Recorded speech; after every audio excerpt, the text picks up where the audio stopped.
and welcome to the Indie Brew, a new series where I sit down with some amazing indie developers and talk all about their game development journeys. In today's episode, I chat to Sam and Vicki, the very talented minds behind CorpoNation, the sorting process. So grab a cup of your preferred caffeinated beverage and let's hear from Sam and Vicki. So welcome. This is the very first episode of this series and I'm really excited to have you guys. I can't kick this off any other way than with the question that's the closest to my heart. What is your favorite caffeinated beverage? Probably tea. I think tea. Yeah. Tea? We've got tea like right here. Yeah, just nice tea. English tea. Yeah. Yeah, you're from England, yeah? We are, yeah. Yeah. So, I mean, it's very fitting. So how did you guys get into game development? So it was kind of our dream to be in game development. We used to be like hobbyists and we'd do like game jams and stuff in our like spare time and like work on lunch breaks on like random projects. Yeah.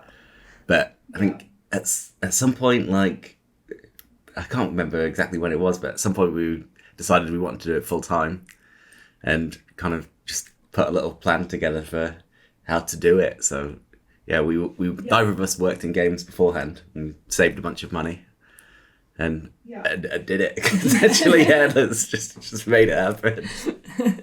Yeah. And where did that like start? So you said you did like hobby stuff. How did that come about? Well, I used to be a web developer, so I knew some coding, and like obviously Sam did some coding stuff on his uni course, so like we both kind of had that skill, and we both really loved games, indie games especially. And you taught yourself to code with it in mind that you wanted to make games. Yeah, I did. Yeah. Somehow became a web developer in between. And we both just love games and wanted to make to make stuff. We're like somewhat creative people and just wanted to try it. That's so cool. So was it something you wanted to do from like when you were a kid, or was it something that you grew up wanting to do, or was it just something that kind of hit you by surprise? It really hit me by surprise, actually. It's like I gamed a lot as a kid, like ever since I was really young. I had my Sega Mega Drive, but like I guess the school I went to or something like didn't seem like even coding was a job you could do. You had to do something more like grown up and normal. So I just like put it aside until I met Sam, who did that kind of stuff at his job, and I realized, oh, you can do that. I think we played Bubsy 3D visits the James Turrell retrospective. Yeah. That's an Arcane Kids project. Yeah. And like I think after playing that you were like, oh, like you'd not played like many kind of like real indie games before, and you're like, games do like interesting stuff as well as games like, can be really weird. Yeah. And that was like, oh, if games can be really weird, maybe I want to make them. That's awesome. So what were some of your favorite games growing up? So for me, like Pokemon has got to be like up there. Like loved Pokemon as a kid and still do. Like, and then like Warcraft 3 and World of Warcraft as well. I still play a bunch of World of Warcraft. Like probably far too much World of Warcraft. I think every World of Warcraft player says they play too much World of Warcraft. Banjo-Kazooie and Pokemon Snap were my favourites as a kid, and then Halo 2 as a teenager. And how do you think those kind of games influenced you as a developer? So for me, I think like with Banjo-Kazooie, one of the things I loved about it was like it gave me a sense of like exploration and like curiosity, I guess. Like I remember on like Treasure Trove Cove, there was this island really far out to sea that had a little signpost on it, but I was not good enough at the flying mechanic to ever get out there until I played it as an adult. I always wondered what it was. And then I played it on an emulator as an adult and I got out there and it had a sign on it saying Shark Bait Island. And I just thought that was really funny, like lifelong culmination of a joke and really wondering my whole life what it was. That's so interesting that like you guys have been gamers your whole life, basically. I know I'm the same. Like I started really young and I think we're kind of similar generation. So I think we've had the best of it, I think, because we've had that gaming experience and now we're kind of coming into the age of indie games, which is so cool to see like so many of us being like, oh, wait, we actually can do this as a job. That's like so cool. It's been really weird seeing how accessible games has gotten for like creating games over the 20 years. Like from the difference between when I was a kid, the only way I could see that you could get into making games was like making mods, like, and the games would ship with their own tools to make things, and you'd load it up and it'd be like undecipherable. Like, but yeah, now you've got game engines, so you can just go and there's like YouTube that has tutorials, and you're like, oh, cool, I could just go and make something. All right, so tell me about how CorpoNation was born. Yeah, so it's like during the first, well, it wasn't the first lockdown, the second lockdown in this country. We were like working on a few different projects trying to figure out what we really wanted to make, and CorpoNation was an idea that I had, and we started working on together, just kind of inspired by like a mixture of like the books I was reading. I was reading Brave New World at the time, and like also just how at that time people were thinking about work in different ways, because you know, there was like suddenly you could work from home for some people anyway, and for those that couldn't, like they were being asked to sacrifice their health and their lives for their jobs. So like, yeah, I guess we wanted to do some exploring about like what work means and what it should and shouldn't mean, I guess. I have to ask, did either of you work corporate jobs? Is this based on experience a little bit? Not quite, yeah. Like I've worked at jobs that had like elements of that like corporate sickliness. They weren't like big corporations or anything, but like some of the call centers I worked in had really weird like training programs and mantras that were like something out of a dystopian fiction, I think. And yeah, I worked in lots of like agency type situations, and that they're always full of like politics and drama, and yeah, the kind of the chat communication that we get in CorpoNation of just back channel stuff is how anything gets done. Like, and you never know if like you can really trust the coworker you're chatting to on Slack. And what other games did you draw inspiration from for this game? So like the really obvious one is Papers, Please, but there's lots of other ones that are like maybe less obvious. Like Stardew Valley is one of my favorite games, and like I really love the sense of routine you get from playing Stardew Valley, and I wanted to like put something like that in our game. Like even the like day-to-day transition when you go to sleep at night is lifted straight from Stardew Valley. Yeah, I think Stardew Valley is the big one of like the whole day cycle is born out of Stardew Valley, and being like, this is a nice like flow to a game that we can build around. Like, and any game that has like a virtual computer that you can click around in. Like I really love that stuff. Sabille was one that like the chat in Sabille is just straight copied that mechanic. Like. So lots of different inspirations. That's good. So tell me about the development process. So obviously you said before that it's a lot easier nowadays, hypothetically, I suppose. So how was the process for you developing the game? How do you describe it? It's like, it's cool and it's like difficult, and it's changed a lot over the time. So there wasn't very much like pre-planning or pre-production. We kind of just developed it slowly. It's like when you first started it, like we had been doing, because we started as like the pair of us working on games together without knowing what games we wanted to make. So we had like a period of a few months of just making like internal game jams of like just figuring out how we work together and like what types of things we might want to make. And then at the end of that, we still weren't sure what we wanted to make. So we were working on like different projects, and you found CorpoNation. So it started off as like just a prototype, basically. Like, so there's no like pre-production or anything like that. It was a prototype that a game sprung up around. And we kind of like, as we were working on it, we were like, okay, so like, what is this world? And like develop the narrative as we went. It was kind of, organically grown. So what were some of the challenges you guys faced during this period? Obviously, you mentioned lockdown, and that in and of itself, I think, was a challenge for the whole human race. But what were some of the other challenges you guys came across during this process? I think like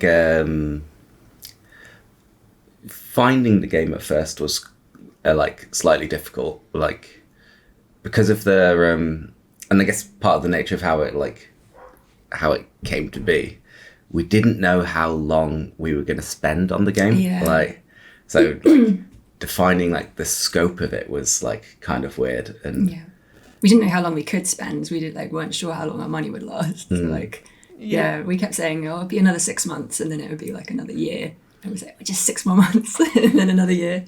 Yeah, and I think on top of that, one of the bigger challenges is like, this isn't exactly like an easy game to market or get people interested in, because it's like quite niche, and it's like not like trendy or like easy to like put in a GIF and say, hey, look at this cool game. It's like you kind of had to explain it or even play it to really get what's going on.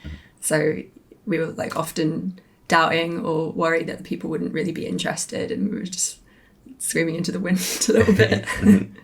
And how did you manage that? Like, how did you get through that and still push on with developing when you were in that kind of dark space? I think just believing in it ourselves. yeah, I think having other people, like, so we could talk to one another, and that helped massively, I think. So like whenever one of us was like struggling or doubting, the other could like I guess support us and like give us a bit of a boost. Like, and it's tougher when you're both like feeling rough about it. But yeah, I think when that happens, like one of you recognizes it's like, oh wait, we're both feeling a bit bad, but we've had this conversation before, and we know it's interesting. Like, yeah, probably like just thinking about it a bit as well.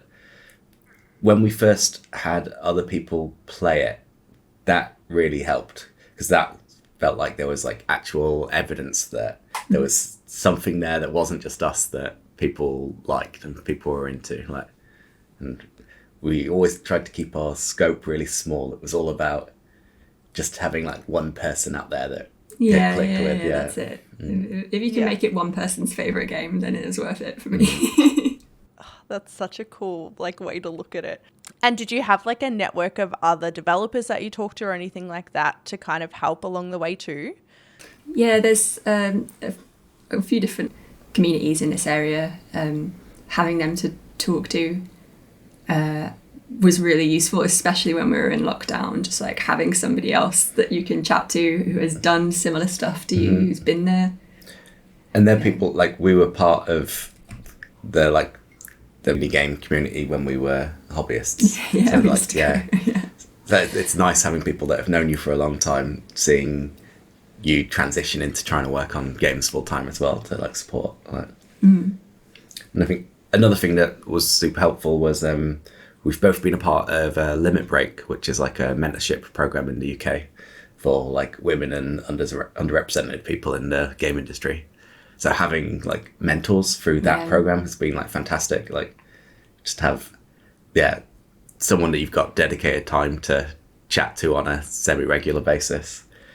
There's just to like, I guess, keep you in check and like to validate like the experiences that you are having, or like offer advice if you think you're really stuck. Like, and you said you like got it out to testing and that kind of helped. How early did you do that in the process? Was that early on, or was that probably not early enough? Yeah, I think we've been working on it for quite a while before we had anyone play it. I think it was it like most of it a was year? over a year. It might have might have been more than a year. Might have been more than a year. Might have been 2 years. It's that thing where it's like you have a version of it that's like not finished, and you're like, I don't want to show anyone this unfinished version because they're going to have these critiques, and it's like, I know that's wrong with it, but it's like not finished. But at some point you kind of just have to get like thoughts on like, the base game loop. And we were fortunate in that we applied to be part of kind of what they called like an event. Like it was like an indie showcase at an event. And we got in, so that kind of forced our hand. We were like, oh, we've got to make something that people can actually sit down with now. Like, So did you get to see people in person play we it did, as well? Yeah, for the demo anyway. So cool. That was really cool. Like, it's an amazing experience. Like, I don't know, just like not everyone gets on with it, but like for the people that do, like seeing a look of surprise or delight on their face when they encounter something they weren't expecting is just like such an amazing feeling. It's like super validating. My next question was, what were some of the highlights during development? So I guess we've touched on that a little bit, but were there any other highlights where you were like, oh my God, this is the best thing ever, or that really kind of made those bad times or those harder times worth it? I think like seeing the progress you're making is really cool. Like it's not quite a standout moment, but like I think we did, or at least for the first like part of development, we did quite a good job of taking like screenshots of what the game was like in the past and like documenting kind of what we were doing, which then meant we could look back on it and be like, oh wow, like look how much it's changed, like and that always felt really good of like, you're like, oh, we're doing something, it's come together. Like, so tell me about the lead up to launch. What was that like for you guys? Hard work. It's like, it's funny, our game's about like work, and like anti-crunch is a good sentiment in the like games industry, that like we shouldn't be crunching. We crunched to get this game finished. We had to, It's, I think we weren't as far along as we thought we were, like, and it was really hard because we've never launched a game before. We didn't really it was a bit of an unknown for us, like what it was going to be like. So there was a bunch of time just trying to like get things like fixed and sorted, trying our hardest not to break things that were like previously like working, like that's unavoidable at times. But then like I guess it was really exciting, but also super nerve-wracking. Like I think felt a little bit sick some days. Like, oh my God, this is like a culmination of like 3 years of hard work and like even longer of like dreaming about doing it. So I just felt like a really, really big significant thing is about to happen. There's like no way you can really prepare yourself for it. And did you find that you had, or you still have, imposter syndrome a bit? Yeah, definitely. I think even like 2 days before launch, I was like, no one's gonna like this game, no one's gonna buy it. I think it was only when I read like one of the first early reviews that was like really kind about the game, where I was like, oh, maybe some people. So how does it feel now that you're almost a week after launch? Are you riding a high? What's it like on the other side? It's hard. I think it's like feel super pleased and proud, but also like it kind of feels a bit like sad that you're finished, and like, and it's scary as well, knowing that the game is like, it's out there. Like we were talking about it over the weekend, and Sam described it as being a bit like postnatal depression. You like had to put your child's no longer a part of your body. It's like out in the world, and you can't always protect it. It does feel a little bit sad that it's like coming to an end. But like obviously there's still stuff to do. We're like doing bug fixing and things like that. But I think somewhat excited about what we might do next. But hard to think about just yet. And how have you dealt with, like, I don't imagine there's a whole lot of it, but how have you dealt with any negative feedback or reviews and that kind of thing? Because obviously that can be a struggle when you're so excited and so passionate about something. So how has that been managing or navigating that whole side of it as well?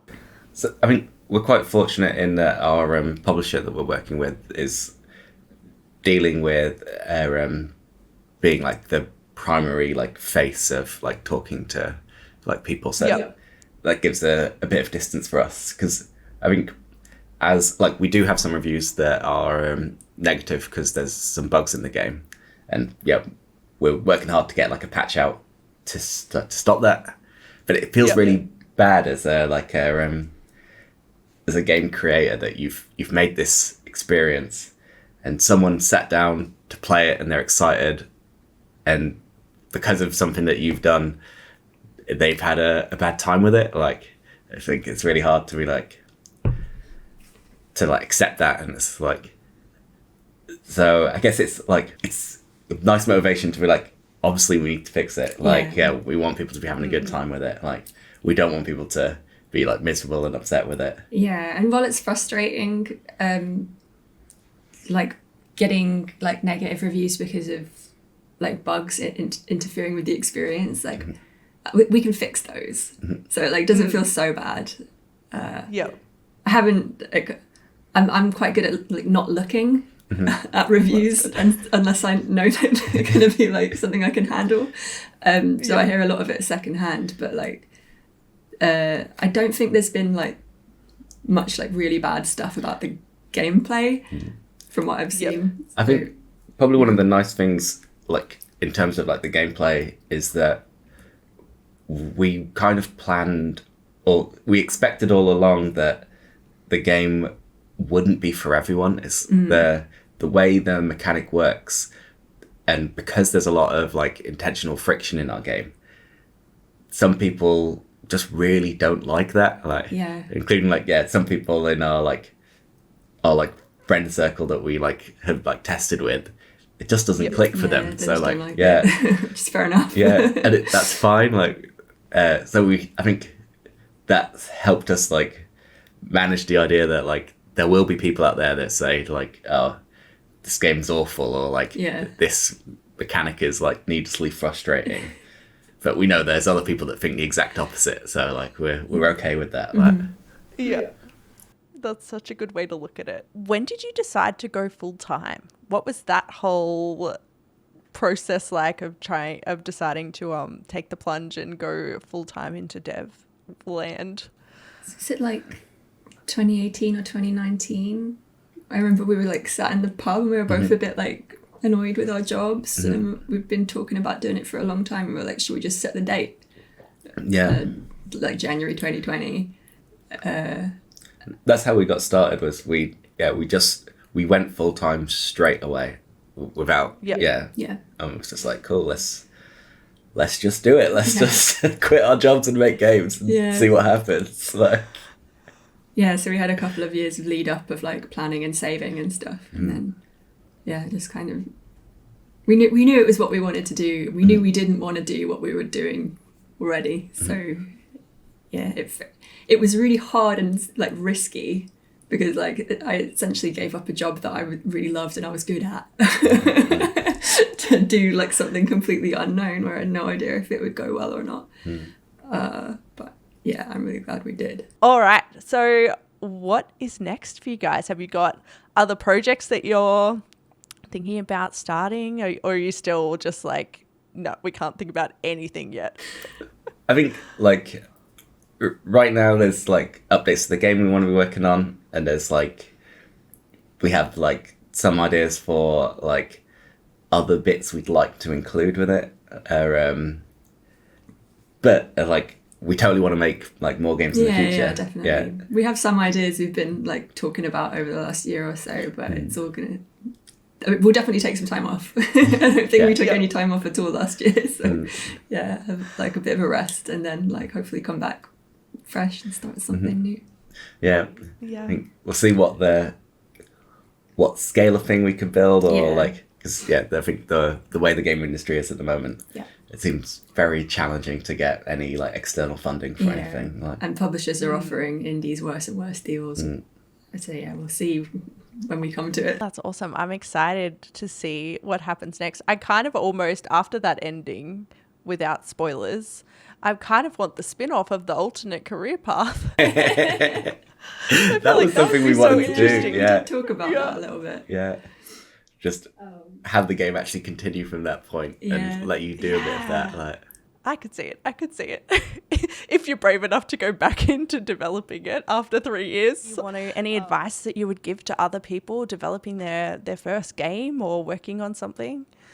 I think a common bit of advice that I feel like I've given over the years is like, if you're someone that's looking to get into making games, or like you're trying to learn to code or something like that, is to actually make things. Like, I think it's really easy to do a tutorial where you're learning like about a technique or a process, making a bouncy ball. But, if instead you just have a go at making a game idea, that will force you to learn what you need to learn to make that thing happen. Like, and there's so many tools available to do that. Like, even if you can't code, there's like loads of different ways. So yes, definitely helps if you can just like get an idea together, like even from like a really short thing from start to finish. Yeah. I mean, you don't even necessarily have to finish it. Yeah, you don't 'Cause, even need to finish it. over time, if you just start a lot of things, you'll get a lot of skills. But yeah, having a specific thing in mind that you're trying to make really helps. I think it's good for motivation as well. Oh, that's such good advice. Awesome. It's been so lovely to chat to you. And yeah, I think we can wrap it up there. Awesome. Thank you so much. Thanks for having us. Thank you for tuning in to this episode of the Indie Brew. If you want to know more about CorpoNation, you can watch my full review of the game here. And all of the social links for Sam and Vicki will be in the description, so make sure to go and give them a sneaky follow. Until next time, stay caffeinated.